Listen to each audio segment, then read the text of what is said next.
I'm going live a minute early anyway. Let me see if I can just do this.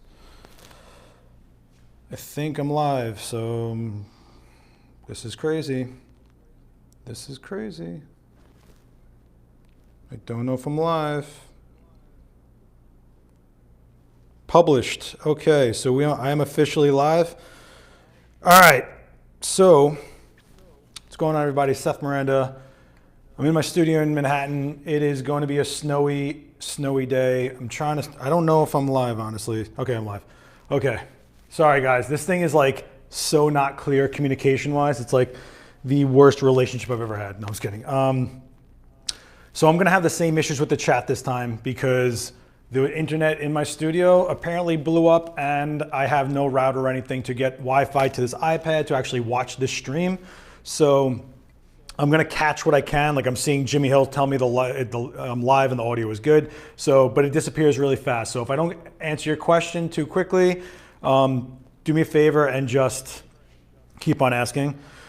What's going on, Vanessa Joy? All right, so everyone canceled on me today because it's gonna snow in New York, and when it snows in New York, the whole world ends. I don't know if you know that or not, but that's truly what happens. Pretty much, Westcott sent me this, and I didn't open it yet. So all that this thing came in was a shipping label and some zip ties on the zippers. I cut the zip ties. What's up, Mark? I cut the zip ties, but I didn't open it. I was like, you know, it'd be cool if I have no clue what's going on and I just go for it in front of you guys. So what could go wrong, right? Everything could go wrong. All right, where's Danny Boy? Oh, is that a House of Pain reference? Why? Because I'm a redhead wearing freaking flannel. All right, I'll tell you what, the flannel's coming off. How's that? You feel better? Jesus Christ. Keep in mind, this is my channel. I can say what the fuck I want on this one. All right, so let's open this up. Let's see what it is. I pulled out all my Profoto A1s and I pulled out Daniel's Profoto B1s because this could be anything. I will say this though, it is crazy light. I mean, this thing is like, for the size, this is a 53-inch case and who knows, and it's packed. So I'm wondering what's in here. Let's take a look. Let's do this together. Okay. What are we shooting with today? Oh, by the way, Irina, who I usually shoot with live, is in Russia for the month. So Sheila was kind enough to come by. How you doing? Irina's gonna get a little jealous, but it's okay. We're gonna get through this together, right? All right, good. You look like you're from the late 80s, early 90s. No Daniel Norton today. Norton is in Ireland. Okay, so let's open this up. Let's make sure you guys can see this. What are we shooting with today? Oh, before I even open this, I want to give a huge thanks to Irix. They sent me this 150 millimeter 2.8 macro. I got a chance to shoot with this amazing lens live at Photo Plus back in October when they only had beta models of this, and it was an awesome lens, so I'm pretty psyched. So you're at a live stream using flashes, radio trick instead of just using remotes. Yeah, so we're gonna obviously, also I got a request from somebody on my Instagram. I asked what you guys wanted to see, and someone actually asked if I could show them how to use these, which are the Profoto Air remotes. So I might do a quick run through on this, the TTL and non-TTL version. So you guys, whoever's been wondering how to use an air remote, that's how we're gonna do it. All right, let's open up the mystery case. You know what, I am pretty lucky to get that lens, I know. Oh, okay. Okay, so this looks like a bunch of rapid boxes. Oh no, wait. Ooh, Rapid Box Switch series. So this, oh cool. All right, cool. So this is the semi-new system from, are they all Switch? Yeah, yeah, they're all Switch.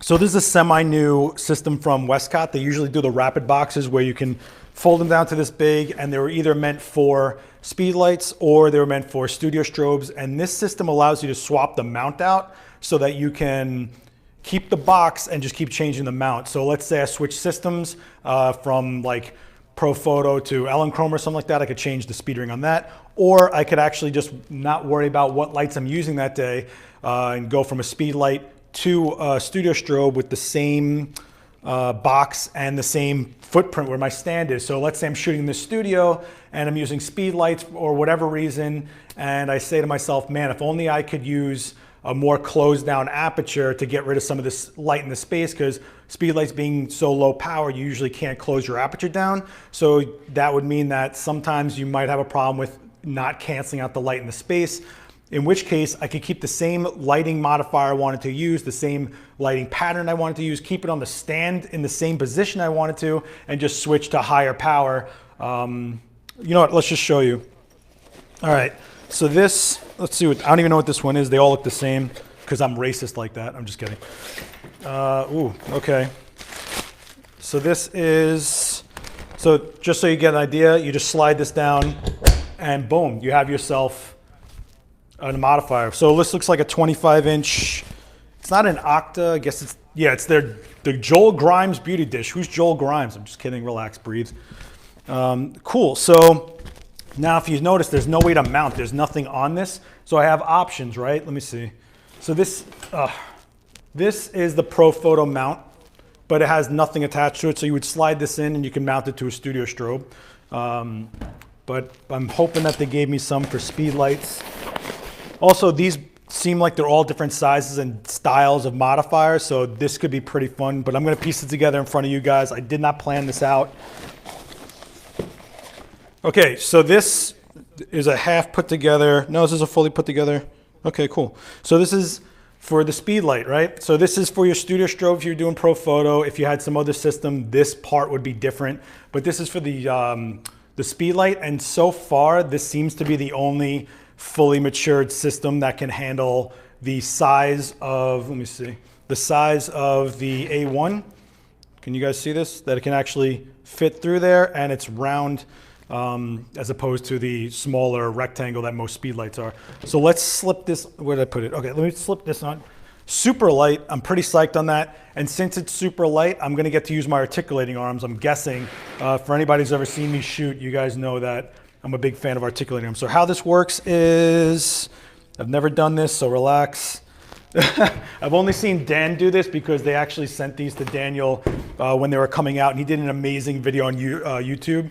You can actually spot me in the background on that video, but so I think pretty much what you do is you slide this up and into the bracket. Yeah, you slide this up and into the bracket, and then this part where you have grip for your thumb, you push it back, and then you're good to go. Right? Am I good? Yeah, and that's it. And then I'll just snap this into place, and now I have a bracket for my speed light, and it spins. So if I had something like a strip light or something that wasn't round, I could change the pattern of light to go past or around my subject. You just saw Gavin Hoey on Adorama TV do position of your softbox. So it's pretty cool. What's up, Steve Drew? I'm gonna try to pay attention to the chat, but again, I have no Wi-Fi. I'm doing this through my phone, so I can't read the chat while I'm live apparently, because Mevo doesn't let you do that. It only shows you as soon as you say something. So keep talking, I'll catch them when I can. So yeah, this is pretty much a speedlight setup, and it also has a pivot point, which some speedlight systems don't have, which is really awesome. Gives you more flexibility. But let's get this thing on. Well, first of all, let me see what else I got, because they gave me this I'm guessing this is a 25-inch dish, or you know, their version of an Octa pretty much. And this is the diffusion material, obviously. And we're gonna find out how even and smooth the Westcott diffusion material is by shooting a white painted mannequin. If you can't get it even on a white painted mannequin, then you clearly have diffusion issues. I could put some spinners on. These are totally meant for like, I need to get some gold diamond versions of this so that when I spin it, it's like, woo! Look at that, hanging from my necklace, just be like, wah! All right. Enough fooling around. Let me see what else they got. I hope they gave me some strips. Let me see. This is empty, right? Yeah, all right, Westcott. They gave me a 1x3, so that's a 1x3 strip light because, you know, it's 1 foot by 3 foot. And you just push this down and voila, you have a 1x3, which if you guys saw a lot of the videos I did in Europe, another one is coming out next week, by the way, the one from Amsterdam. It's been a few months. But that one's coming out. You'll see me use a 3-foot strip with speed lights. So that's one. Just tell me it has the diffusion material. Yep. All right, cool. So we can build this box. We will when it comes time, but let's start with one modifier. And Oh, cool. So they sent me 2 strip lights, which is awesome because I'm a big fan of symmetrical strip lights. Plus, I can show you guys with the spin how we can change the shadow pattern on Sheila over here. If you didn't know, this is Sheila. Okay. Okay, so we got, whoop. All right, no problem. It's a loaner, not a big deal. Nice. 3x4 big box. This is the biggest box I've ever seen that would technically take a speed light. I don't know how efficient this is gonna be. It's a freaking 3x4 foot box. We're gonna find out together. I do have an idea for this 3x4 foot box. Hopefully, you know, you guys will stay with me down this whole journey of this. Whoa, look at the size of this. Man, wow, okay. Can you guys still see me? Oh my gosh. All right, so we're gonna use this and see what happens when I put a speed light into it. But that's what's cool about this. If I feel that this isn't flushing out too well with a speed light, like it's eating up too much power, or I pull my speed light all the way up to 10, or full power 1-to-1, and I don't feel like I'm getting enough light out of this, I can take it off and just slip on a studio light if I have it around me, like the B1, and I'm in the same style of lighting, but now I upgraded my power. All right. This is pretty rad, I gotta say. I hope it's efficient. If you notice, it's silver lined, so it's probably gonna help out with the bounce inside the box, so the speed light won't have to work as hard, but we'll see what happens. All right. The speed light is blocking? Blocking what? Oh, that's funny. Yeah, it's blocking Sheila. She's so exposed now. No. Oh, I'm degrading women. All right. Let's take out all the switch stuff. So these are the mounts. Yeah, these are the mounts for the speed light. So how many of these do I have? So I also don't know what mounts they gave me, right? Like they could have given me just 2 studio and 2 speed light mount inserts. So this is for the speed light, 1 speed light, 2 speed light, 2 Profotos. Okay, so I think so. Let me just check this. This is also the issue with loaner gears. You never know what you're gonna get, and hopefully they trust you to get somewhere with whatever they give you, right? Okay, cool. So I have 2 Profoto studio mounts, and this is empty. This feels like it's got stuff in it. Okay, so this looks like another speed light mount. 1, 2, 3. Yep. Okay, so I have 3. Do I have 3? Whoop. Yeah, I have 1, 2. I have 3 speed light mounts, and I have 2 studio mounts. So obviously I can't hook up all of these to speed lights because I only have 3 mounts, and I can't hook up all this at once to studio strobes because I only have 2 mounts. So we're gonna mix and match, or we're just not gonna use all the boxes at once. All right, let's just play the game. Let's figure this out. We're doing this together, kids. If I go down, you go down. So let's do this. I know this is about Profoto, but what is your opinion on Godox? Okay, so every time I shoot live with any of my own gear, which is usually Profoto, I actually use Speedotron a lot, which no one even uses anymore, but I really like my pack system. But my opinion on Godox is, for the price, it's great. But I've had issues with that class of lighting, I'll say. In fact, if you watch my last Adorama live stream where I shot solutions with speed lights, you actually watch me have syncing issues with those speed lights.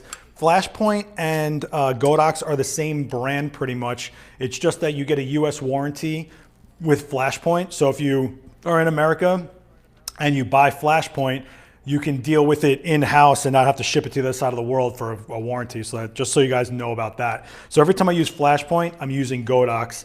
My issue with Godox is, 1, I don't think they efficiently handle heat. I've had some of their units get increasingly hot. Their heads get really hot because they're putting a lot of power in small units and not efficiently taking care of it.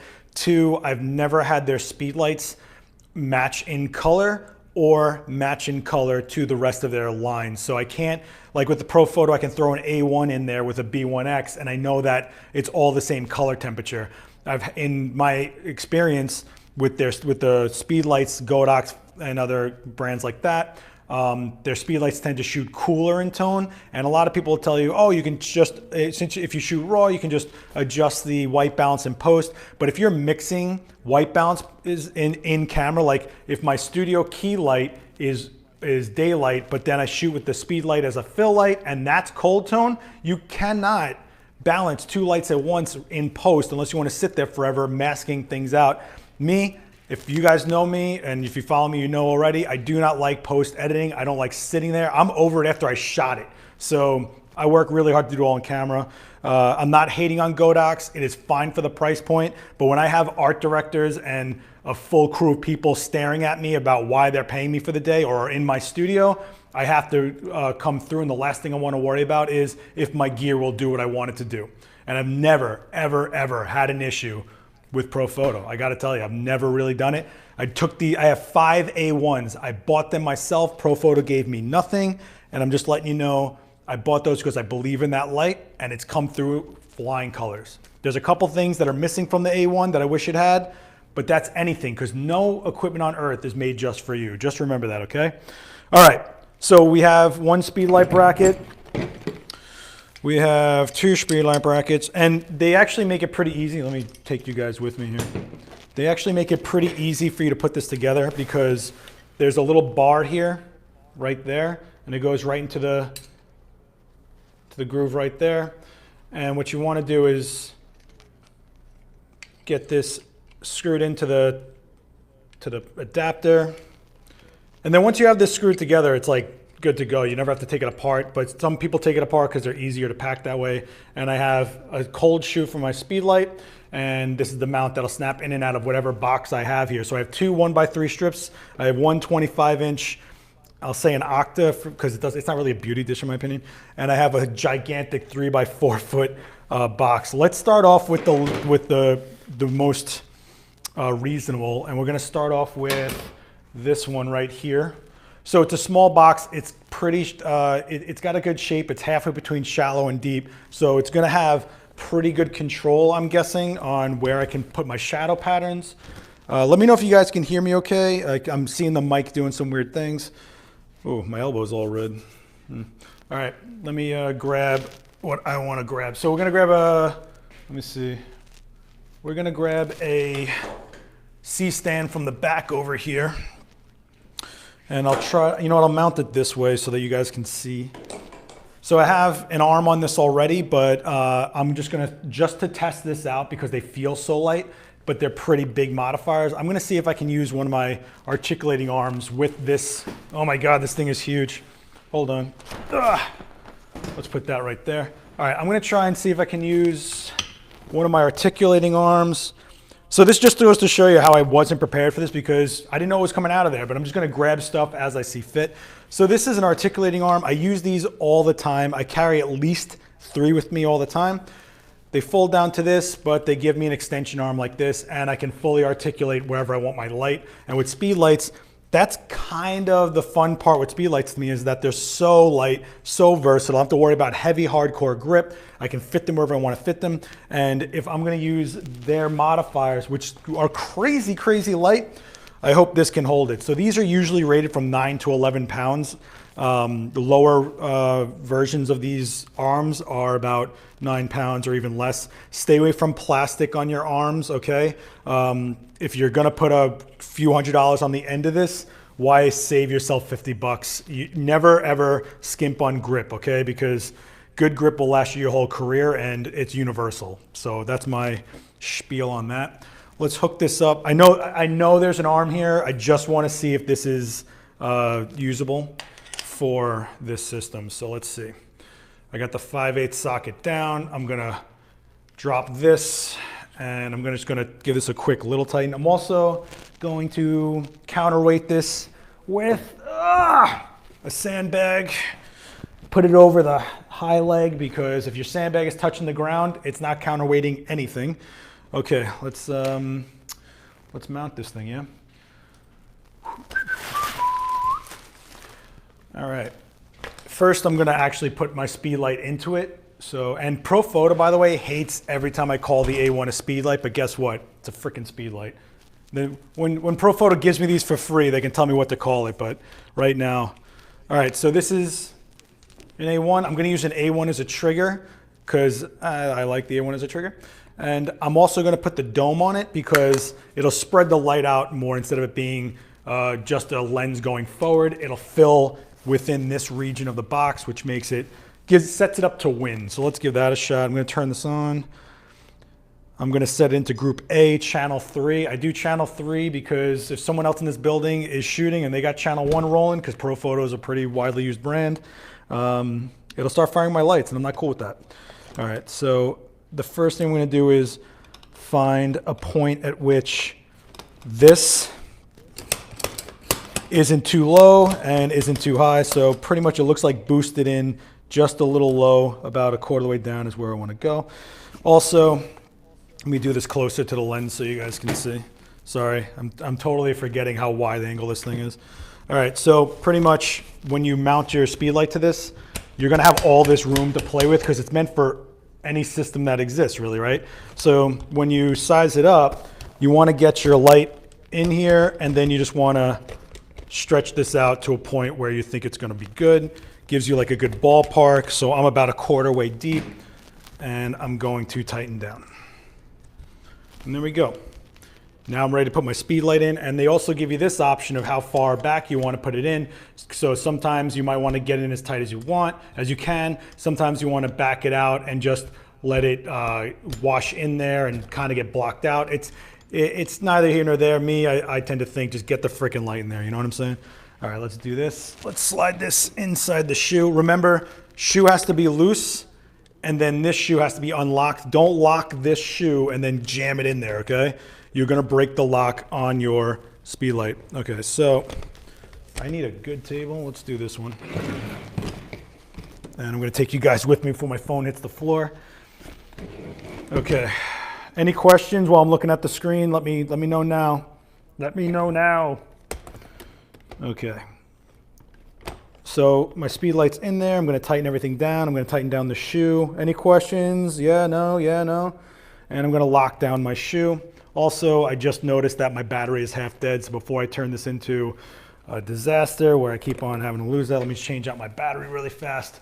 Shows you how good I am on making sure I'm ready for you guys. Okay, got a fresh battery right here, all charged up. Any questions? Any questions? Any questions? Nothing? All right, so I turn the light back on. Okay, 36 watching, like 4 likes. Come on, drop Seth a free like. It's free. Thank you so much, Mark. Yeah, to tell you guys the truth, you guys always send me questions after I do the live stream to my Instagram DM. It actually helps out this channel if you just write the question in the comments on this video, boost the algorithm. So there's supposed to be a reflector plate in the beauty dish. So there is threads inside here to put a deflector plate. So that's why I'm not calling it a beauty dish. But however, on the side right here, Joel Grimes beauty dish. So you guys can take that up with Joel Grimes, okay? This is all they handed me, so that's all I'm using. I'm calling this pretty much like a 16 ring power, but it's probably a 16 or 32. Probably 16. It's probably a 16 rod, more of a parabolic, I guess, but not really. It's just a round modifier. You know, you're kind of pulling hairs at that point. In the end, I don't care what the hell you call it or what it's supposed to be. When you call it that, I know what this thing's supposed to look like, so let's make it look like that. All right, let's do this. Let's see. How many of you guys think that this arm is gonna hold all this weight? Let's see some hands out there. I don't know. I'm gonna give them a sporting chance on this. I'm gonna say it's gonna do it. Let me know if you think it's not gonna do it before I mount it completely. Let's do this. I'm gonna mount this down on the socket, and I'm gonna loosen this all the way, and I'm gonna sit this down, and we're gonna lock it down. Okay, let's see. Before I let this go, who thinks it's gonna hold it? Who thinks it's gonna hold it? Who thinks it's not gonna hold it? Let's boost this thing up nice and loose. Let's see. How many of you guys think it's gonna hold? And locking it down. You got guns, you can handle it. Nice, thanks. All right. And the winner is, it holds it. We got it. Yep. So this articulating arm is a Matthews NOGA. It is one of the higher end, but I, no joke, have used this in every shoot in my last couple of years easily. I love articulating arms. Cool, so now I have full pivot points of a small light. All of this fits in a backpack. Pretty baller. And it's the switch system, so if I wanted to, I could take this off and put on a higher powered light if I needed to. So if you're trying to grow a kit and not have to constantly worry about adaptions, these things come ready to adapt, which is a pretty cool part of it. So let me put the diffusion on this thing, because otherwise all it is a giant reflector that's just not limiting the spill of the light all over the place. If you guys are looking for articulating arms that aren't as expensive as this Matthews, this one ranges about $160 to $200, depending, which one, where, and stuff like that. What I would get is the Tether Tools articulating arm is about $80. It has locking teeth, and they really stand behind everything they make. So I would recommend that one if you're going to go the cheaper route for articulating arms. But like I just said, don't skimp out on your grip, okay? So let's set this thing up. All right. So they didn't send me any grids or anything, so we're just gonna have this thing be whatever it's gonna be. I'm gonna set this diffusion material though more towards the back of the Velcro so that it's giving me a little bit of a flag.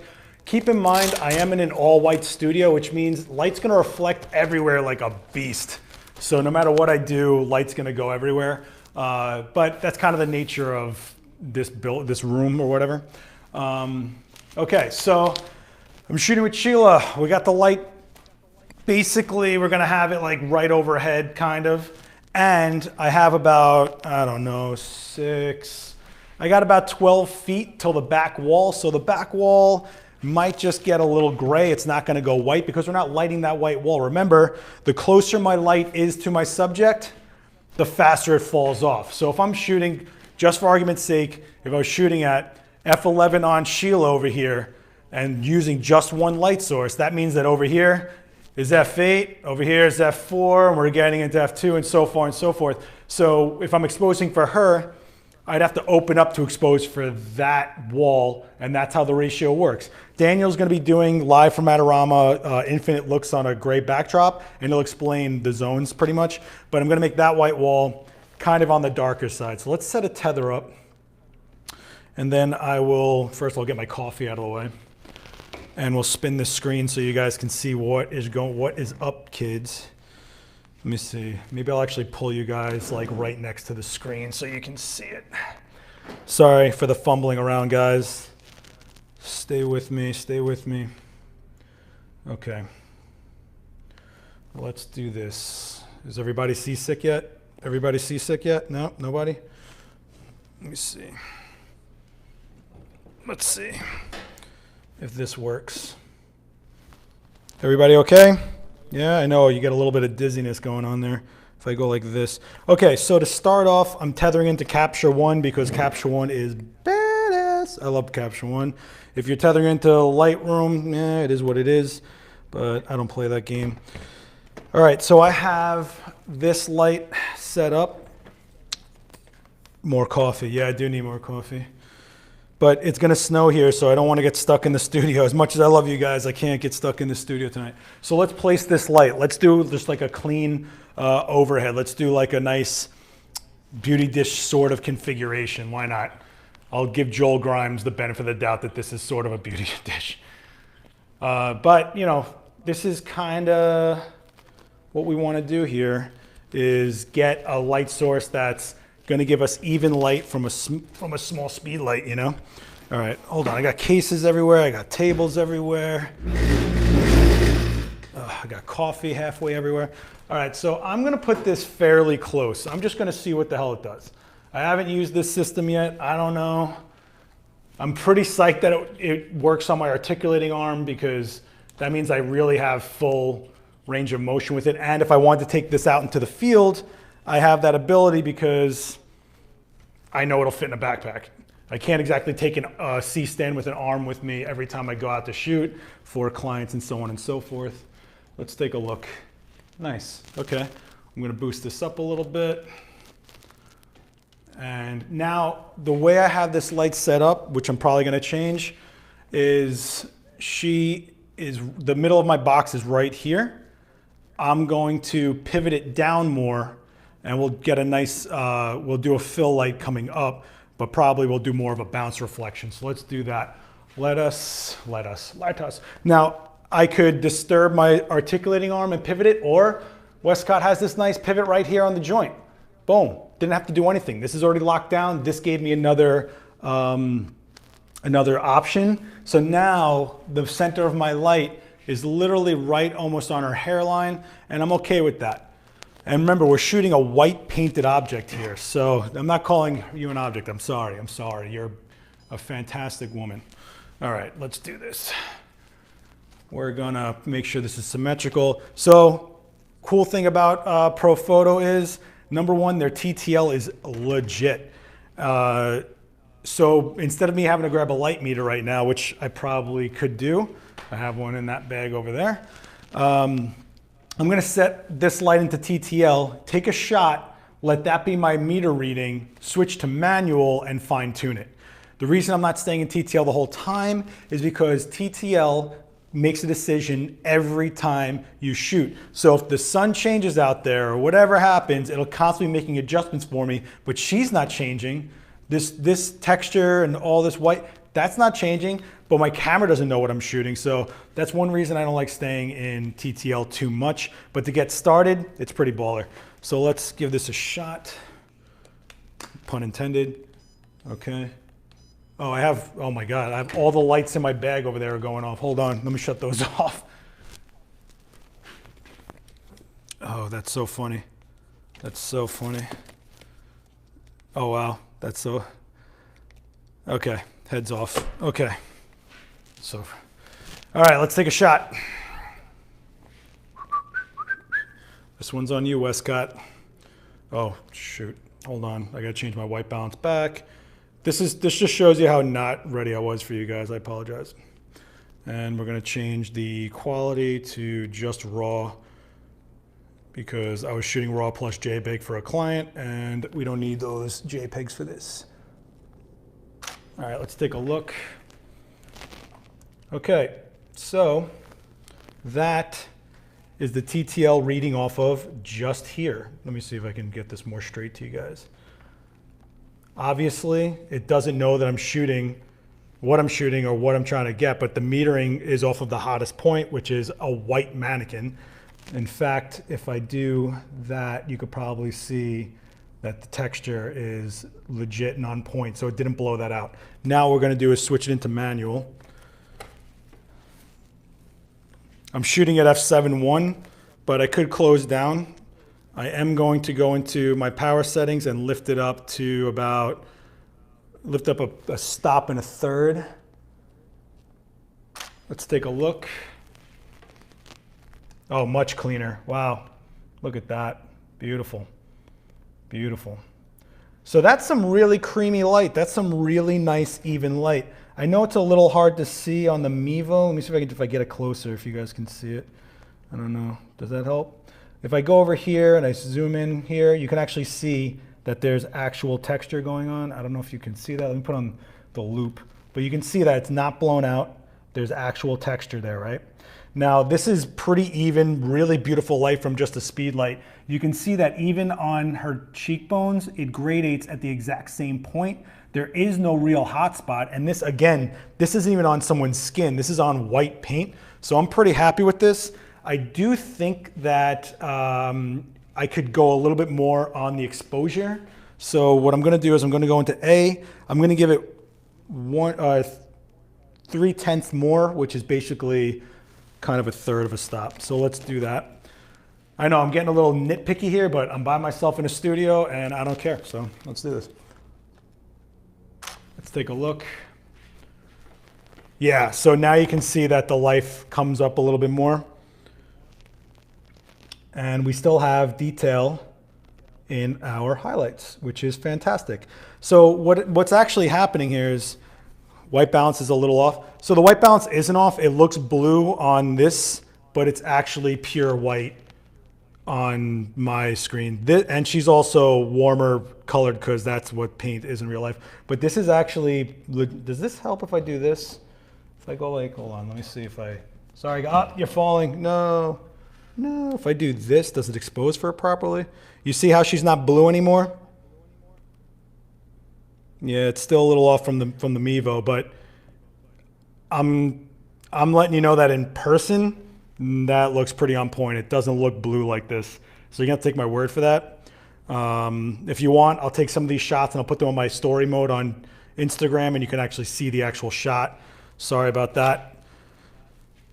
If you think about the technology that's happening around me right now just to make this live stream happen, it's pretty amazing, but you know, it has its fall points. So before I rip out another light, let's just see what happens when I bounce the light. And you guys know, since this is my studio, we have plenty of Brooklyn reflectors hanging around. So this is the one I actually made on live stream for you guys. So there's the white and there's the silver. Ooh. Let's try a quick bounce before we add lights and see how we like it, because it's easy. You're watching a screen at an angle via Mevo. Yeah, it's true. And right now, Daniel Norton's texting me. Dan, I'm trying to go live here. Jump on this chat, man. Jeez. Ugh. Man, I gotta tell you, it's winter and my skin is dry and I'm like all itchy, like, ugh. Anyway, so I'm gonna start off with the white side because I'm using a big soft light compared to the size of her face. And I don't want to do a hard light because I'm going to start cutting up and creating my shadow patterns and get harsh in an opposite direction. So it's always good to just go soft with it if you have that option. So let's do this. I'm going to zoom. I'm going to go to about, we'll do like an 85. And I'm going to cut her up right there. And let's take a look. And there she is all filled in.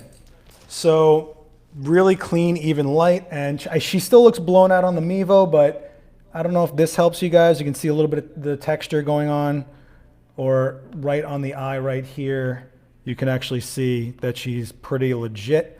So let's just take a really quick look at these two. So this is just the Westcott. This is the Westcott with a fill. So you can actually see how she gets really smooth. The texturing on the paint, if you think of it this way, could be texturing on someone's skin. If there's aging, sun damage, things like that. Over here, you can see that she smooths out and gets a little cleaner. She looks a little blown out, but I'll be honest with you, she really isn't. Let me see, does this help you guys? If I do it like this and I do this, you guys can see that there is texture on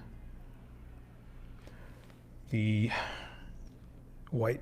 Yeah, so this isn't a right or wrong answer, right? This is which style do we like more? Now, if you're looking to cut down the textures on your model, the one on the right is going to be smoothing out the skin. Now, you can dictate how much you fill in by changing the distance of my fill to my subject. So you saw me have it pretty close to her, but if I went like this, oh my gosh, something's gonna get flying, is gonna fly off of this in a minute. Sorry guys. All right, so if I did it like this, I held it pretty far down compared to where I had it.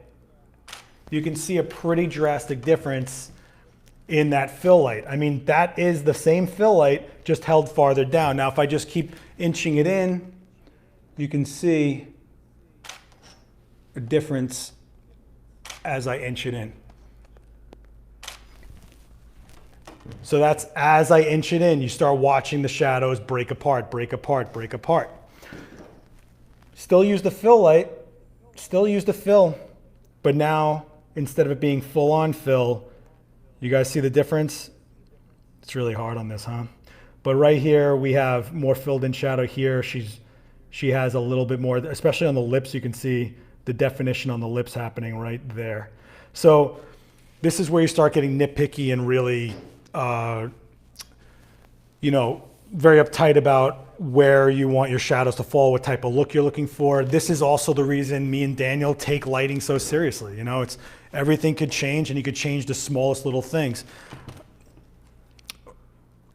Yeah, the Danny Boy references are, I got it. And you aren't.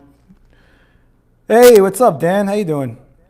Yeah, so First, what I wanted you to notice is this is a speed light giving you really clean, even light over. In fact, if I zoomed out and we did a shot, let me try not to pull you guys off. If I did a shot like this with no fill and a little bit more of her body in there, you can actually see how it falls off. See? So now we have really clean, even light going down. It's gonna look bluer on the Mevo because it's trying to, the Mevo is trying to make an average of everything that's happening in this frame right now, but you can see that that's the fall off from a speed light, really clean, you know? If I wanted to, right, I still have the light on my camera, so now we do something that I always like doing, which is using an on-camera fill. I'm gonna grab a dome for this really quick. Sit tight really quick. If you have any questions, let me know. All right, so, hey Dan, it's kind of cold in the studio for the first time ever. You believe this? So I'm gonna put a dome on this light. And what I'm gonna do is I'm gonna zoom it out. I'm gonna zoom it out so that it has as much spread as it can get. And I'm also going to dial this thing down. So here's what's going on. In this light, I'm at about 6.5 on the power setting, and this is ripping at least a stop of light at the very least, right? Now, if I stay at the same distance, let me turn this head on. If I stay at the same distance, it's the same, it's a ratio, right? So if this is 6.5 in here, but coming out is 5.5, and if I did 5.5 on my light, that's my limit of how bright I want to go. I'm going to dial this thing down to about 3. And what that's going to do is an on-axis fill. So we're going to take the same shot, and we're not going to use a board. We're going to use our on-camera light. So let's do that. I'm going to dial this down to about 3. I'm going to, man, Dan, I got to get that extension cable for this lav. Can you let me know what that part number is so I can get it before I lose my mind? All right, let's take this shot. So where was I on the cut? Okay. So the frame is about here, and this is with an on-camera light. And you can see that we start breaking up this shadow, right? See the difference? Actually, let me put them both up. Does the Mevo show you the difference? You can see how heavy the shadow is here, and then how much more we just broke it up, but we keep the same pattern of shadows going down. See the difference? So it'll fill in going forward, like straight at our model, but we don't lose the idea of the light sources coming from above.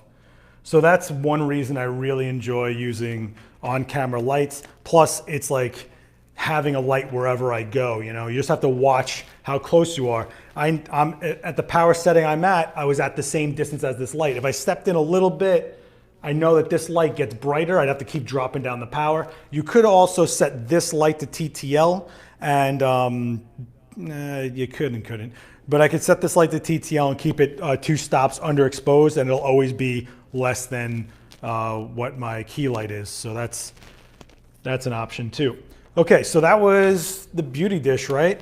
I don't know, like I kind of want to use, do you guys want to see me use the strip light or the giant 3x4? I'm kind of curious about the 3x4, and I actually have a pretty decent idea for it. Where is the 3x4 bag though? Okay, so the 3x4 has all this diffusion material in it, right? And it is this friggin' big.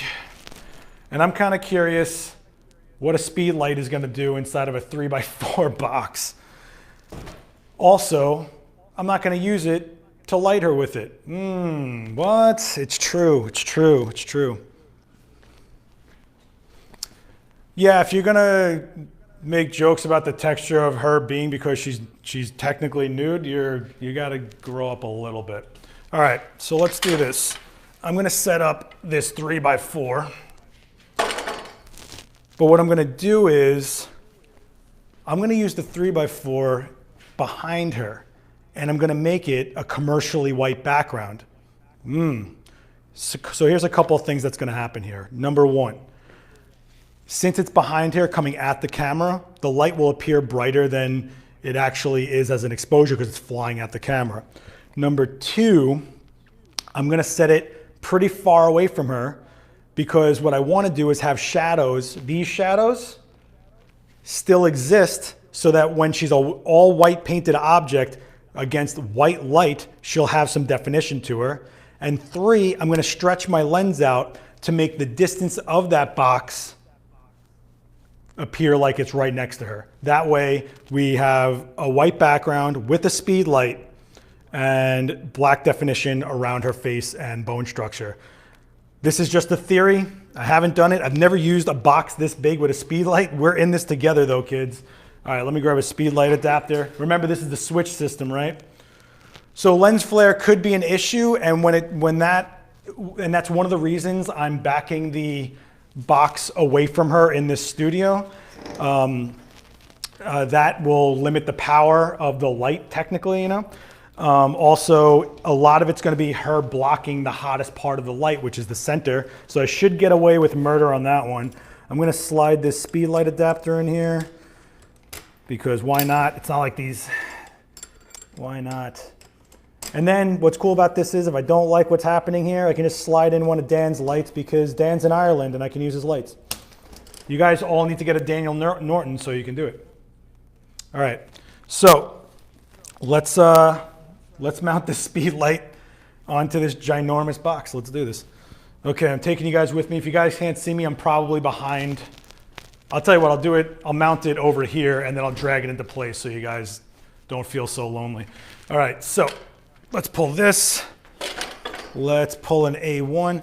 So I'm gonna set this A1. Let me do this. I'm gonna set this A1 into group D because it's like a background light. Actually, you know what? We're gonna put into groups. Let's do group D. That way if I set up any other lights, it doesn't get mixed up. Group D, and the head is on, and cool. Let's mount it onto here just like we did with that beauty dish or whatever you want to call that thing. It's a whatever at this point. Oh, you know what? Let's put the dome on this so that we get as much spread because it's trying to fill a 3 by 4 foot space. I don't know, Westcott. I don't know. Let's see what happens here, man. I'll be really surprised. And listen, I'm pulling for you. I'm pulling for you, Westcott, on this one. Let's see what you got. Let's lock this down, lock this down, lock that down, and we're good. Okay, so I have a speed light, and I'm gonna put it on this stand, and we're gonna tighten this down, and we're getting good going. Okay, wow, whoever used these stands last left everything completely unscrewed. So thanks to whoever that is. Okay, so now I'm gonna drag this behind her and I'm gonna start working with making it even to her. Also, what's cool about this is if I do see flare happening, I can pivot the box to limit the angle of that reflectance so that it doesn't wash so hard. But that's what's kind of cool about this. So instead of lighting a background, I'm using an illuminated background. They're pretty cool. Anything that illuminates as a background is pretty cool to work with because you can actually power down your background, which is bananas. Okay. Okay, let me see what we got here. So apparently it only has one level of diffusion. Okay, so here's an issue. I think they sent me this missing a diffusion panel. Yeah, I think we're missing a diffusion level. So there's supposed to be a diffuser inside that box so that it hits that one, evens out, and then hits the second one, and that's the light that we see. But I'm not seeing a second diffuser in here. Oh, Westcott, what'd you do to me? Let me just double check. If you guys have any questions, ask now while I'm looking for this thing. No, don't see it, don't see it. What's this one? So I'm gonna use a diffuser, I'm just looking for the one that goes on the inside first because I'm not seeing it anywhere, and I think that they forgot to send me that one, which I think is going to limit what we're trying to do here, but we're gonna find out together. One diffuser for a strip light, and an inner diffuser for that strip light. Nope, oh no, fail. All right, I still love you, Westcott, but so Westcott didn't send me the diffuser that would go about here, and that would create an even light here that would then illuminate the final diffusion. So let's just do this with the one diffusion that they gave us. Oh, that sucks. What a shame. So now we're not gonna know forever. Now we're not gonna know if that diffuser made a difference or not. So let's set this up. I'm already this deep, let's try it. All right, I'm gonna set this one to the edge because I'm gonna give it as much distance as it can to illuminate the entire baffle, although there is no inner baffle, so I'm kind of bummed about that. Let's take a look. Fire this. Interesting, interesting. So let me set this up. Zip that closed. I'm gonna take a quick look at it. Okay, so I'm gonna start with this. I have a feeling we're gonna wanna move it back a little more. I am going to set this power to, let's do, since it's coming at the camera, I'm gonna set it about the same as my key light because it'll appear brighter anyway just by the nature of it being pointed at my camera. So let's take a look at this. What could go wrong here? Everything. I'm gonna shut off this light because I wanna get those shadows that I was talking about, and let me just make sure it's firing. Exit. Okay, let's see what this looks like. Okay, so we need a lot more power through that light, right? So let me go into D, and I'm just gonna pump it all the way. Let's just go for it. Matter of fact, let me just make sure that we're set. Okay, so now I'm gonna put that flash up to full power, because why not? But you guys can see the definition I'm trying to leave around her while I do this white light. Also, remember, they didn't send me the inner diffusion for it to make this more of an even light, which is a shame, but we're in this together now. I'm gonna step back a little bit. Let's see. Let's take a look. Oh, cool, all right. White background, and we got our rim lights going. So instead of getting a flare, oh nice, that's with 2 speed lights, guys. That's with 2 speed lights. So silver interiors don't create hot spots all the time. In fact, she doesn't even have hot spots. She has, you can't even see that, but she actually has texture right where the hot point of the key light is. This is structuring her out. Honestly, I love this. I love when my white backgrounds do this. I mean, look at that. She's completely 3-dimensional. We have the shadow pattern from the key light coming down, and we have the rim lights blazing around her, and boom. That backlight is not washing out the model, apparently. It is actually giving me rim lights, but let's say you don't like how hard those rim lights are hitting. Cool, I'll go into that light. I'll drop it down a stop and a half, we'll say. Let me tell you something. Yeah, defeatist comments. Let me tell you something about YouTube. Everybody hates you, no matter what you do. It's amazing. It's absolutely amazing. And number one, as soon as I pull out a Profoto A1, I just get a lot of people yelling at me. So go figure. Who knew that free educational content would cause so much controversy for people? Let's see what this looks like with a little less light coming from the back. Let's take a look. Boom. Wow, that's really nice. Okay. Okay, so the rim lights are a little more calmed down. Let's do a side by side. So here, this light is coming forward and actually hitting our key light and bouncing back in, raising the power of our key light technically because it's bouncing off of the diffusion. Here it's a little more subdued, but if you notice we have less blowout. Let's do this. Here's our rim light here. Here's our rim light here. You can see that there's more of a shadow definition on this side, you know?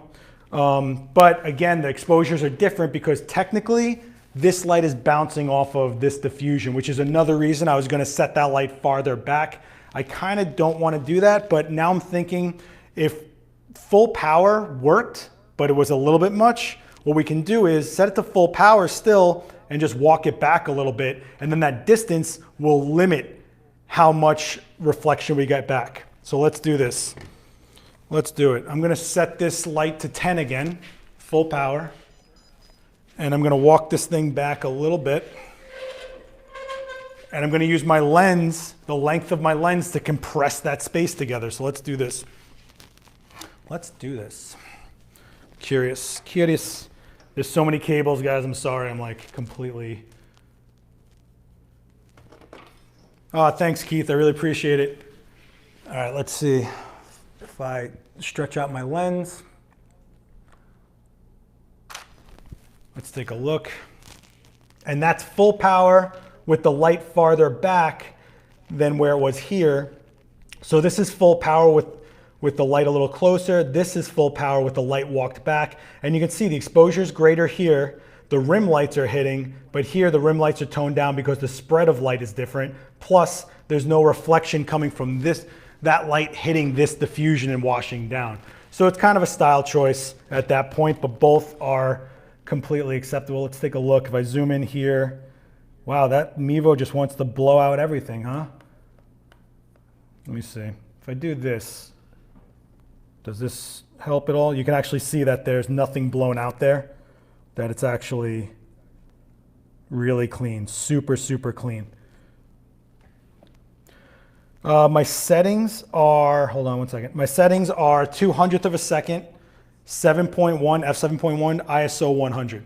So I'm in an all white studio with daylight pouring in, and I'm still able to cancel it all out with just speed lights. And if you think about it, we just got an all white commercial background with just 2 speed lights. In fact, you know, you're right, Robbie, it was a little nicer closer. So we're gonna split the difference on this. Instead of walking it back that much, we're gonna give it a little bit more of a kick forward. Try to get those rim lights going one more time. So this is half of the distance that I moved it, and I'm gonna shoot this like way tighter. I'm gonna do just her face. Let's do this. Let's take a look. Boom, yeah, real nice. Super clean, super, super clean. Let me see if I can just walk you guys in there and have it. I mean, this is an all white object. And you guys, can you see that there's still texture there? Is that coming up? No, nothing? But you can see like over here, it's just gorgeous. Look at that. You're really sculpting out her bone structure with just light. And if you think about it, this is a really clean look with just speed lights. So this is great, a 2x3, 3x4 box. Yeah, so the rim light's great. It's just that when you start doing things like this, it becomes really obnoxious because it's like almost wrapping her face. But when they're subtle, a little less punchy, you get a nice three-dimensional feel to your model. And that's what I try to do all the time. I am not using, so let's go over this again because now you guys are spilling in with a bunch of questions. Okay, so, whoa, whoops. Okay, so pretty much this light is just the trigger. There is nothing on it. Yeah, that's right. The RGB values do show that there's texture, so I don't really have to like prove it off the bat. Wow, this looks really blown out. If I do this, does it set itself a little better?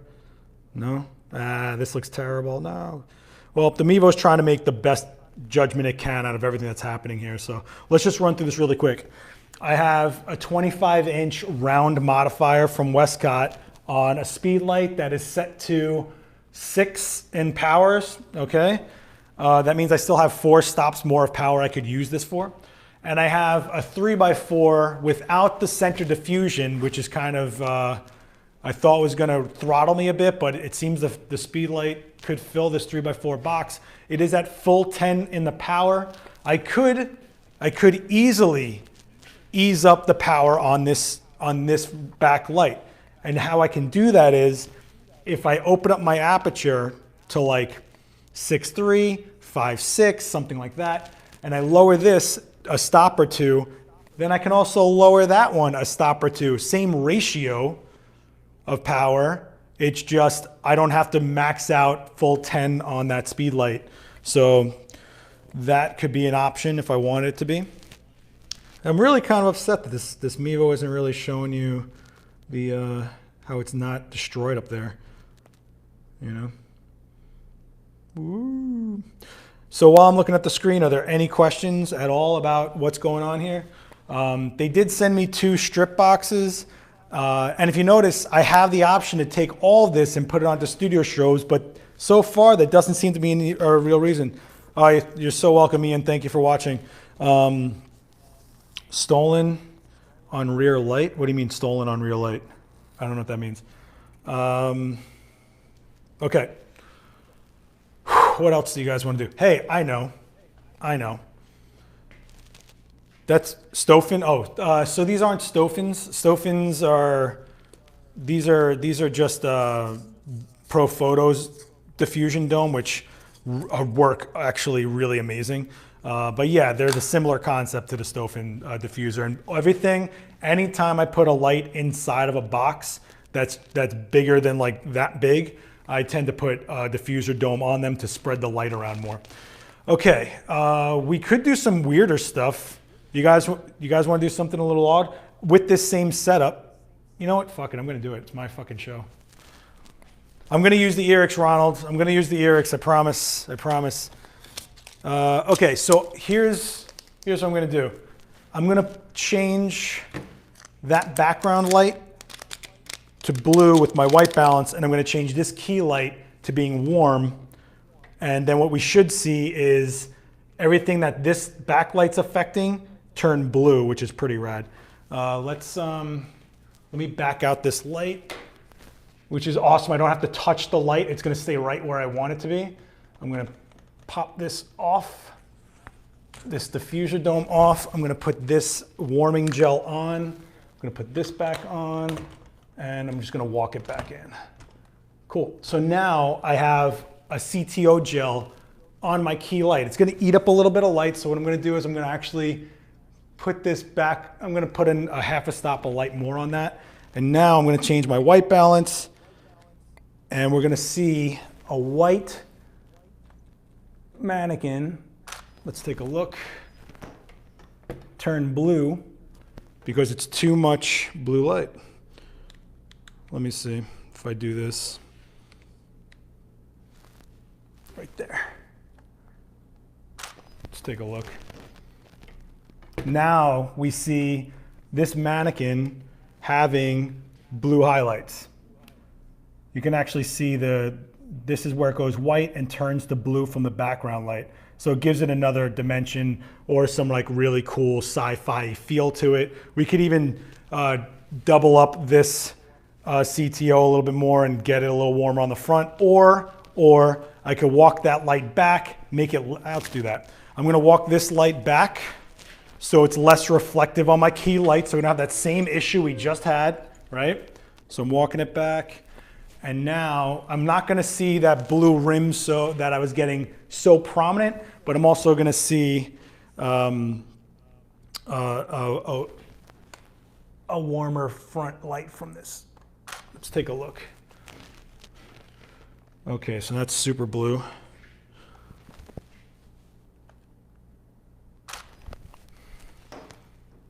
Okay, cool. So you can actually see that it changes drastically, but there's just like those blue hints to it, and we could sit here and refine the hell out of this thing if we wanted to, but I think I kind of want to move on. But yeah, I mean, pretty much it's awesome to just get these like cold, rimmy lights to things that I'm a big fan of. So you can actually see that it gets like this other feel to it. And if she wasn't pure white and you saw this on skin, you'd watch the skin tone change as well, which is pretty bananas. I just wanted to try that while we were set up. I mean, why not? All right. What was I going to go into? Oh, yeah, right. I was going to do go into the Irix lens because we did a bunch of this. All right. Let me know if I lost you guys because everything is frozen on my phone right now. Say something in the chat, please. Oh, this is so annoying. While I'm waiting for you guys to say something, I will take apart this a little bit. Nothing? No, you're all gone? Everybody's gone? Everybody's gone? Everybody's gone? Can you hear me?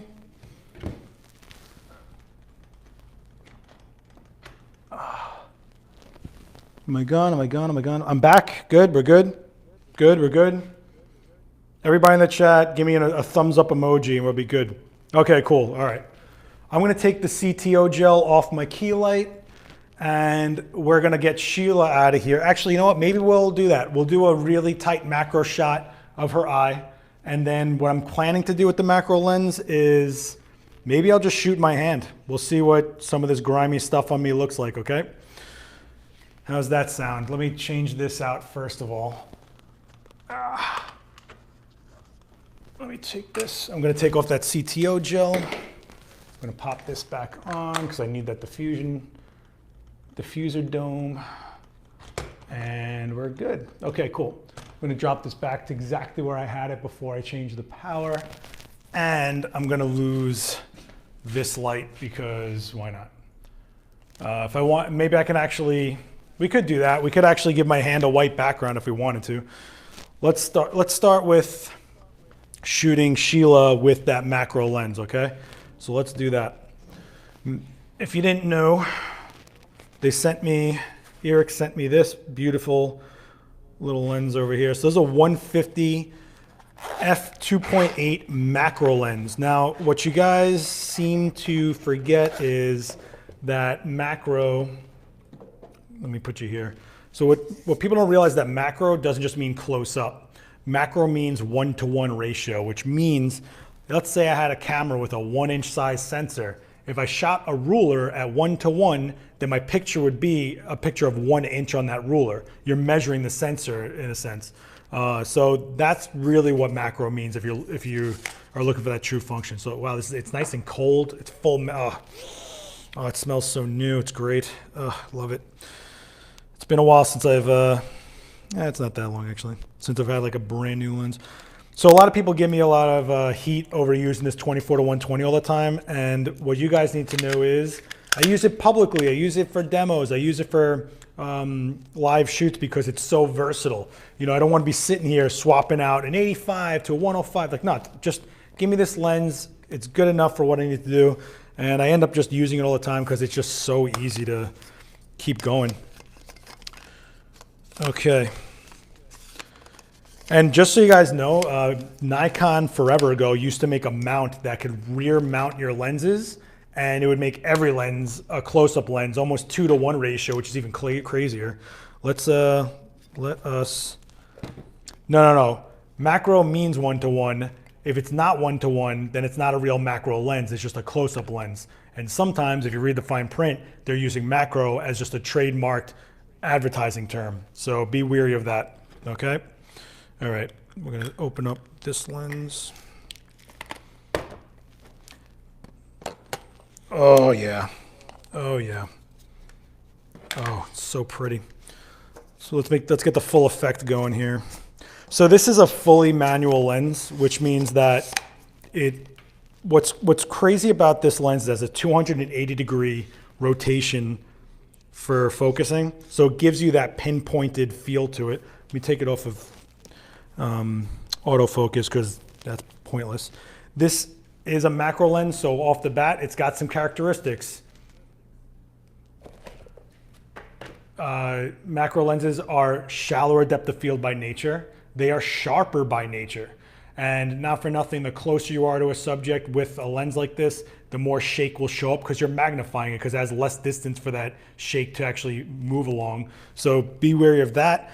This is a 47 megapixel camera, so you have to realize that you're already going to have shake show up with ambient light sources like constant light, more likely than you would on a lower res camera. Now add on top of that a macro lens and it's like, okay, it's going to be like a whole thing. I am going to turn on the modeling light on this just because I think I'm going to need to see what the hell I'm doing. I'm losing some light in here. Let's take a look at Sheila really close up. Let's see. Whoa, okay. Hi, girl. How you doing? Oh, let me change my white balance back because we were just messing around with that, right? Let's see what we get here. Oh, wow, that is shallow. Let's take a look. Wow. So that's just Sheila's eyeball. And if you, oh, whoops, let me get you guys closer to that. Sorry about that. That's just Sheila's eyeball. I mean, you can get your fingers into every little piece of the, I mean, wow. Wow. Okay, so first off, one thing you're gonna realize with macro is half the time you're gonna be blocking your light source because you're in so close physically. So what I'm gonna do is I'm gonna add a little bit of light to my key light, because if I open up my aperture, I'm just gonna end up with a more shallow depth of field when macro lenses already have a shallow depth of field. So let's take a look at what a little bit more light will look like. A little bit more light will look like, I'm kind of curious. Wow. Wow, guys.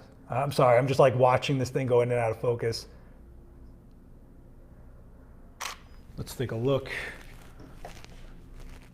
Yeah, it's like super, super tight when it comes to focusing, but you can see that like every little crack in this eyeball is coming up, which is pretty awesome. Instead of watching this chipping paint, I think what I'm gonna do is I'm gonna shoot my own hand, because why not? We're in this, let's do this. Oof, there's stuff all over the back end of this lens. 1 second, guys. If you have any questions, ask them now, because I'm doing something. But for the most part, we're going to get into this Irix pretty deep, pretty quick. Okay. Wow, there was a nasty, nasty print on the back of that lens, and that's not cool with me. All right, let's play some games with skin. So what's really cool about stuff like this is seeing how deep you can get with your what do you call it? Fingerprints. A lot of fun. So I'm gonna just set up a really quick, I'm gonna back Sheila up. Oh. And if you guys like Sheila, there's actually shirts of lighting tests done on Sheila. So there's pictures of lighting tests I've done with Sheila on shirts, and all the proceeds go to help me upgrade the gear for live streaming these types of things. So I will be able to get like better mics and things like that, or multicam or something like that. So if you guys like these demos and want to throw some support, please check out my online store on Shopify. If not, it's cool. You know, we can still be friends. Let me see. Let me get an Apple box going. Of course, I have everything on top of all my Apple boxes, which is awesome. You know what, we'll do this. We'll use this one. My really, really grimy one. Okay, so how you guys doing in there? Any questions, anything in the chat? All right, so I'm literally going, I'll shoot this way so you guys can kind of see what I'm doing. And I don't know, should I do fingerprint or should I do the tattoo side? What do you guys think? Or should I do the tattoo inside my handprint? I guess that's like the best of all the worlds. You guys are gonna see how disgusting my skin is. So much for not being single this year. I'm just kidding. All right, let's do this.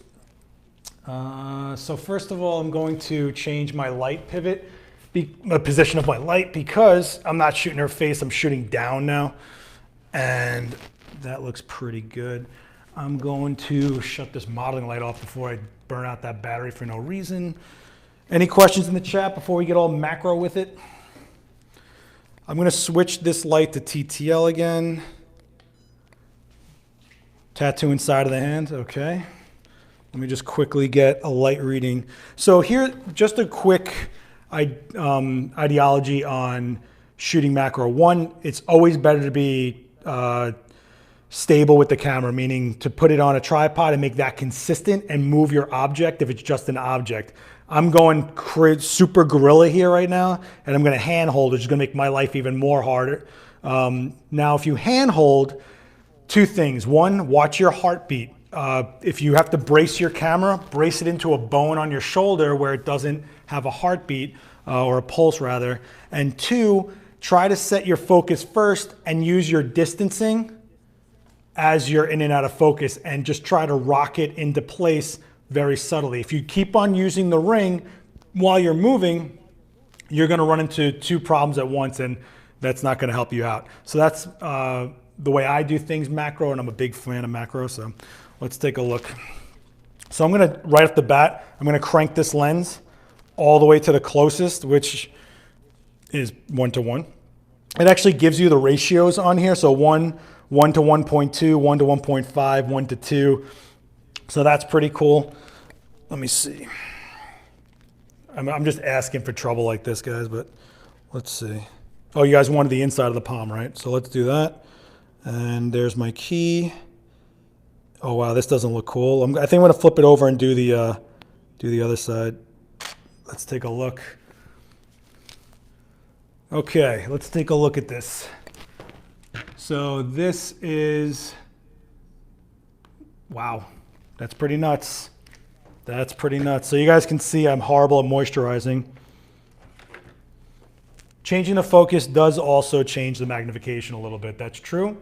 But for the most part, that's where I stand on that. So that's how deep the grooves inside my hand can get, which is pretty nuts. Wow.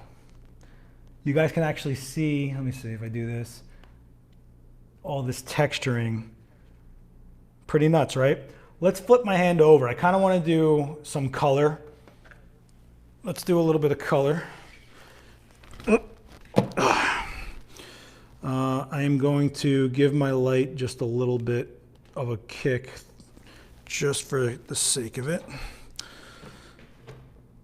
It almost like a microscope. All microscope is just optics that magnify, right? So let's see. Let's pick a cool spot. You know what? I'm actually going to turn the lights on in the studio so I have a better chance of seeing what I'm doing. It looks bright to you guys, but I'm actually losing light fast. It's going to snow in here soon. So let me see. Snow outside, not in here. Man, this lens is beast. God damn. So I actually really like macro lenses for portraits. Some people hate it. Daniel always shoots softer. I like really hyper sharp. So it works out for me. If you're someone that likes shallow depths of field, it does lean more that way, even when you're stepping back from your subject. This is a 150 millimeter, so it gives you that compression. A lot of macros are like 60 millimeter, 55 millimeter, you'll find. I used to have a 180 millimeter macro that I was really in love with, but it got stolen, so that happened. But this 150 is pretty beast. Let's take a look. Let's see.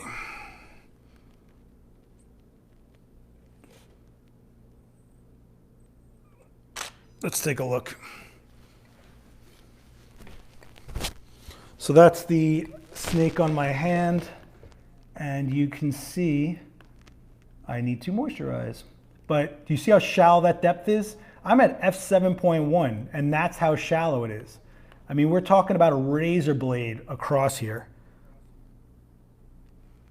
Now, this is also because I'm shooting across my hand and not into it. So let's shoot into my hand a little more. Let's see. If I shoot into it, that means that there's less of a difference in the distance across the plane of my image. So therefore, I have more things in focus. Oh, sorry guys, I'm getting like cramps in my hand because I've been shooting every day. And I don't tripod anything, and everybody makes fun of me about it. By everyone, I mean Daniel Norton.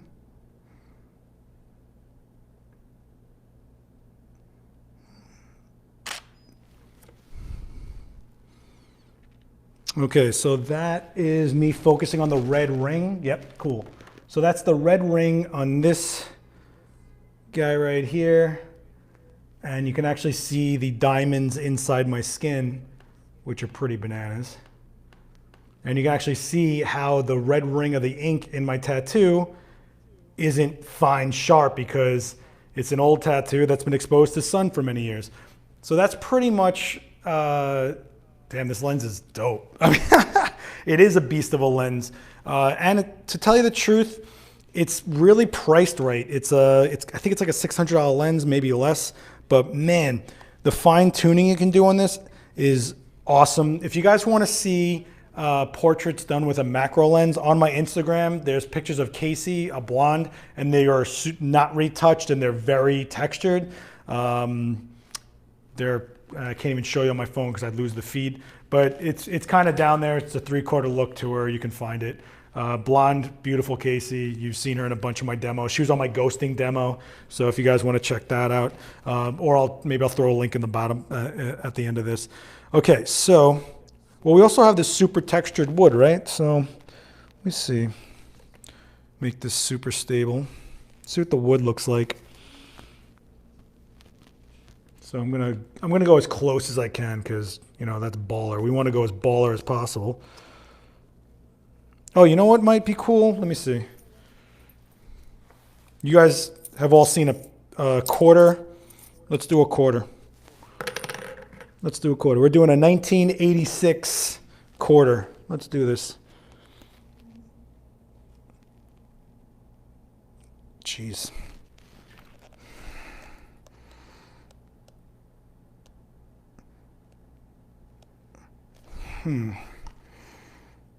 I think I'm going to lower this table. Actually, if I lower it, my exposure changes. So let me man up here.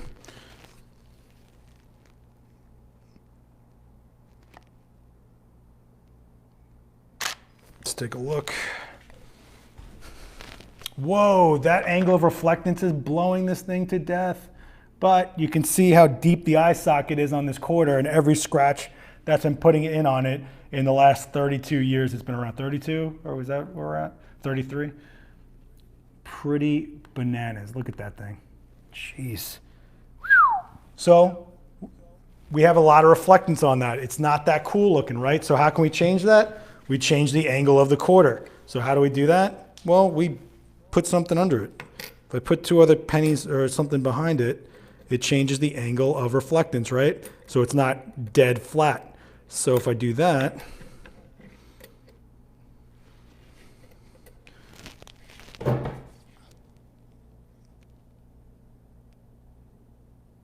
wow, this is something.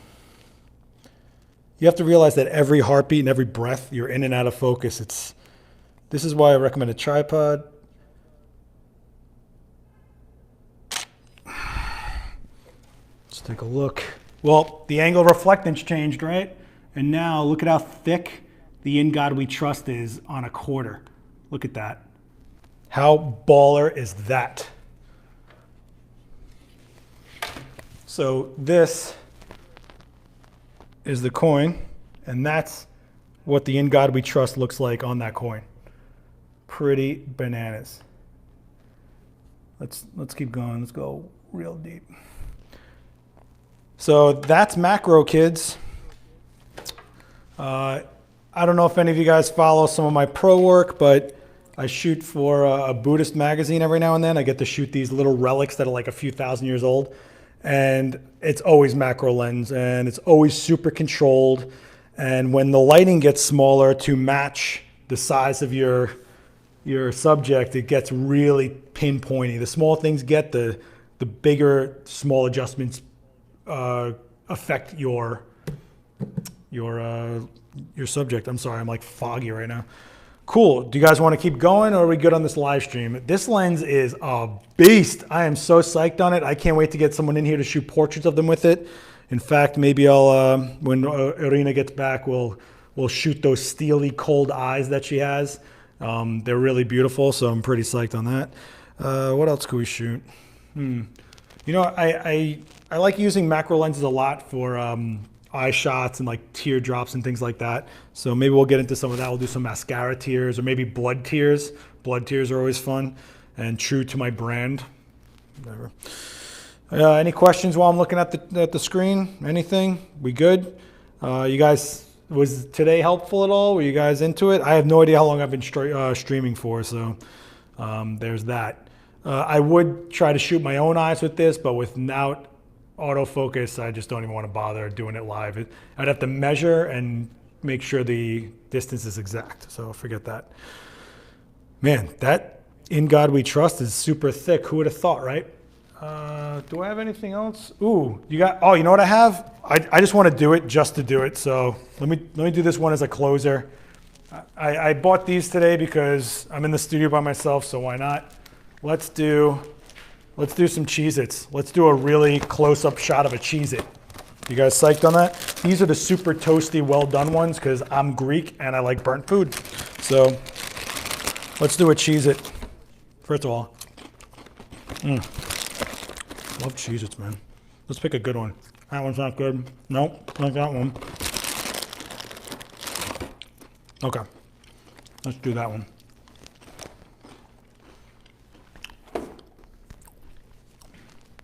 Okay. Let's do a Cheez-It.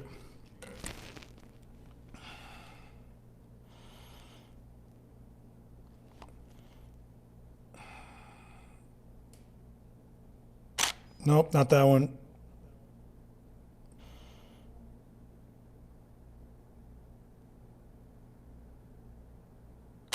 Let's take a look. So that is the surface of a Cheez-It. Let's try to get one of these salt grains in focus, yeah? Wow, there's the salt stuck in the little corners of it. That's pretty awesome. Let's shoot the salt. Let's try to nail one of these salts right here. Let's try to do it. We can do it. You guys believe? Do you guys believe? I can't believe I'm shooting a Cheez-It. But, you know, some people get paid a ton of money to shoot food. Let's put it that way.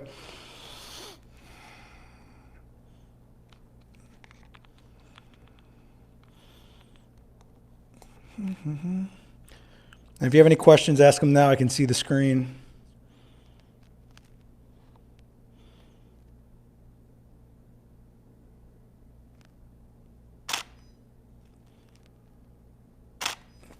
Let's take a look if I got, let's see if I nailed that salt. Yeah, got it. All right, cool. That salt is, oh, I missed it by like a millimeter. Oh no, did I get on this first one? Nope, totally on the first one. All right, so I'm off by like a hair. Oh, did I get this one? Yeah, kind of. All right, now I got a vendetta against the piece of salt. We have to get this, kids. Sorry, I don't care how boring this is gonna get. I have to get this. I have to get this salt. Well, let me control my breathing a little bit.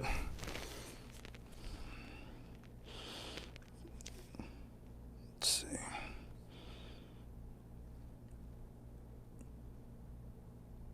I think I got it.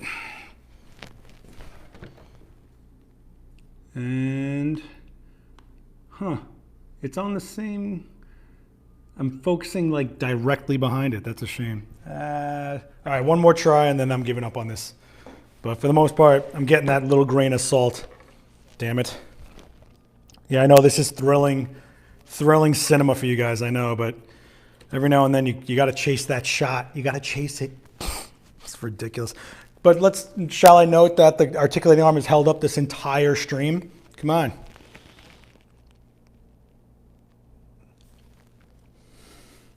So this lens is the 150 Irix 2.8 macro. It just came out. It's dope. I love it. And I just got it last night. This is the first time I'm using it ever.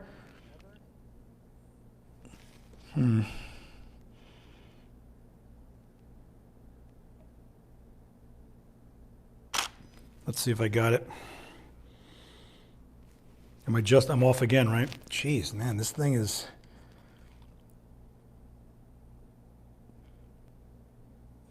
My macro game is a little rusty, huh?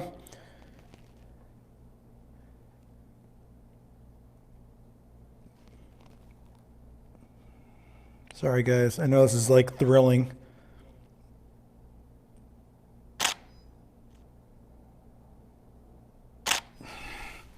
Salty. Oh, what just happened? Huh. Maybe that's just what it looks like sharp. Oh, there it is. Look at that. Nice and crispy sharp. Look at that. That is 1 grain of salt. Super, super sharp. 1 grain of salt. God damn, Irix. Mwah! So psyched on this lens.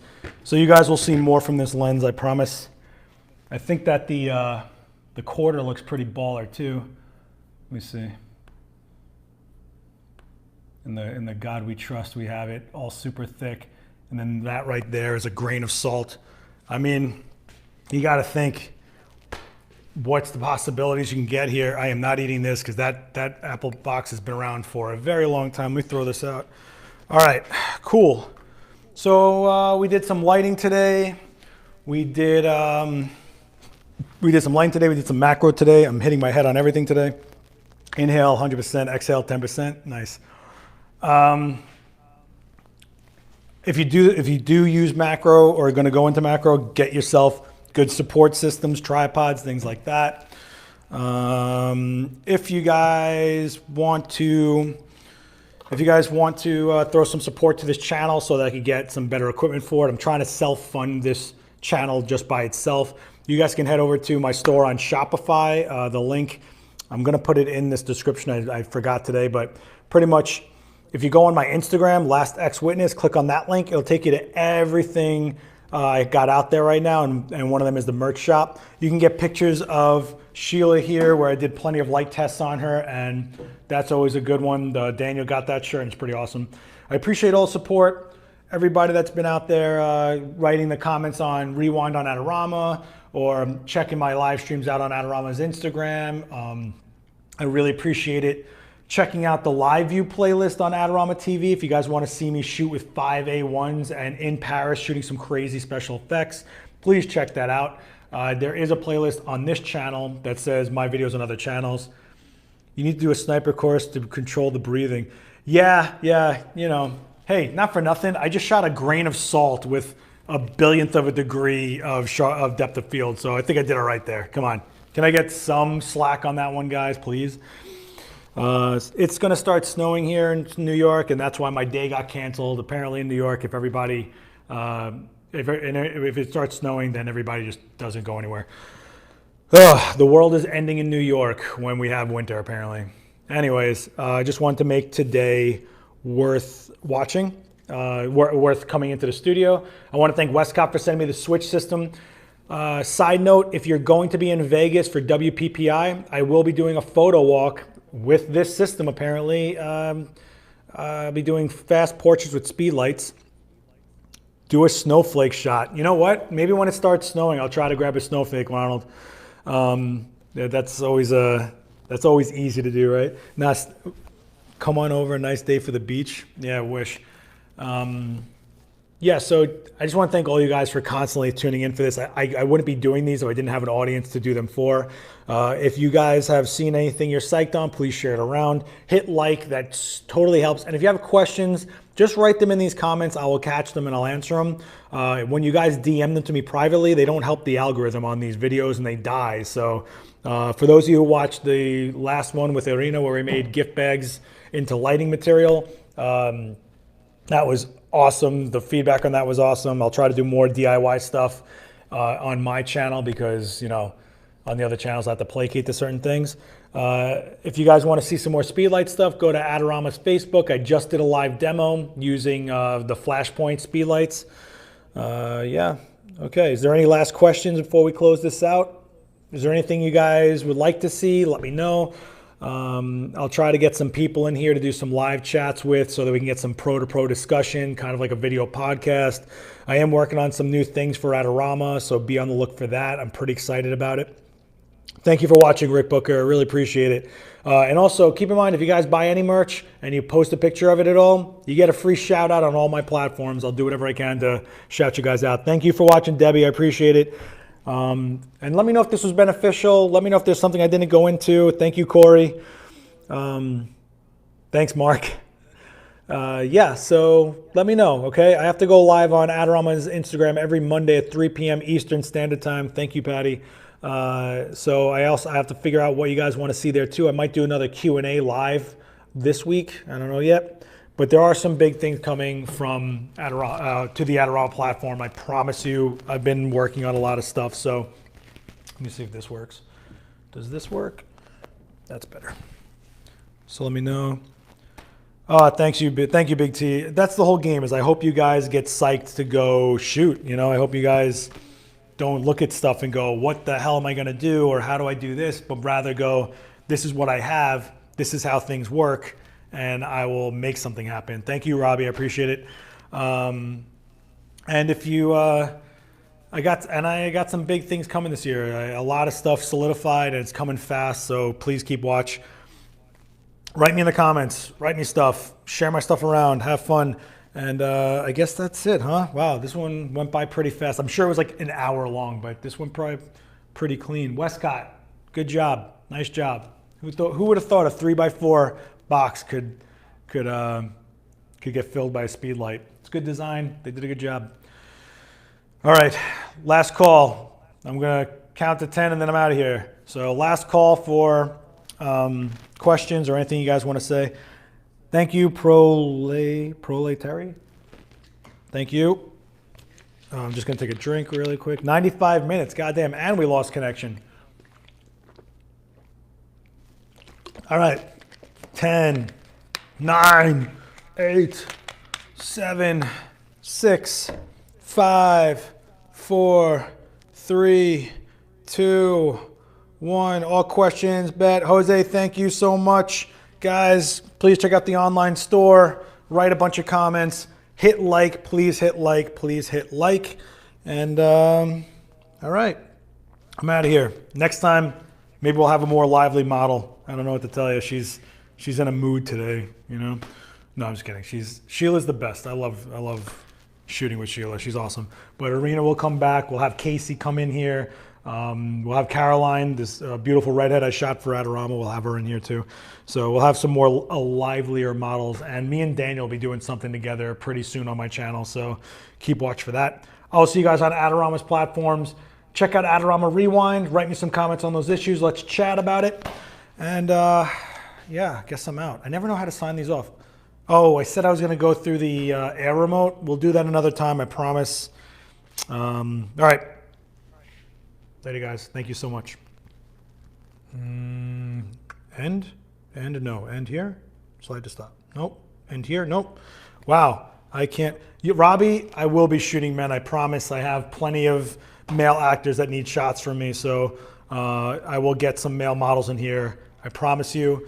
All the male model stuff I've ever done for demos was never live streamed or recorded. So therefore, it never made it to this. But just so you guys know how things work, all of our live stream numbers mean a lot, and the male models always get half the amount of views as female models, and that's why you don't see much of that out there. If you truly want to see male models out there, or see how to shoot photographed men, which is totally cool, I actually tend to shoot more men than women, believe it or not, you have to placate. You have to get those view numbers on there, and you have to hit like, and you have to show that there's an audience for it. So we can't give you something if there isn't numbers for it. So you have to support what you want to see. Okay? I guarantee you nobody wanted to see a piece of salt get shot today. Okay? Find some ugly guys as it's more of a challenge. Okay, I'll shoot my dad. Just kidding. I love my dad. Fat Greek dude, big bushy mustache. It's dope. I tell you what, I'll shoot Daniel Norton. How's that for ugly guys? I'm kidding, Daniel. I love you. All right. I'm really out of here, but I will work on getting a male model in here. Maybe we'll do a character lighting demo, and we'll get some like more of a scene feel to it. If you want to see me shoot male models, go on to Adorama's IGTV. There's at least 4 or 5 videos on there where I shoot male models. So head on over there and check it out. I'll see you guys on Adorama's platforms. I'm really out of here. If this is really the button to push, I'm still figuring this Mevo thing out. I'm sorry. It's amazing. And I'm going to kill those Cheez-Its right there. Those low-key look great. Thanks, man. All right. I did shoot Dave Patty, and I got to tell you, that was one of my favorite demos I ever did on IG. So I think it's this button. All right, guys, I'm really out of here.